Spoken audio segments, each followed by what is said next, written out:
So in this Realtor.com tutorial video, I am going to be showing you guys how to have the satellite view here on the Realtor.com mobile application. So the first thing you have to do is open up Realtor.com. Now once that is done, as you can actually tell, I have the map view selected. So what this basically does mean is that it shows an entire map right here. So if I were to scroll down, maybe for example to Los Angeles, right here, it'll then show a whole bunch of different listings in the Los Angeles area on the map view. Now if you want to change this to the satellite view, it's super simple.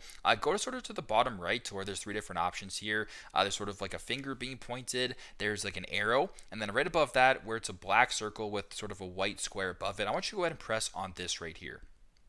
And now what this actually does is it turns it on to satellite view right here. So if you were to go ahead and turn that off right here, you can press on apply. It actually just makes this back to normal. So if you want to go back and put it on satellite view, go back to this button, press on this, press on satellite view, and then press on apply. And there you go. You now have the satellite view of things here. So super simple, super straightforward.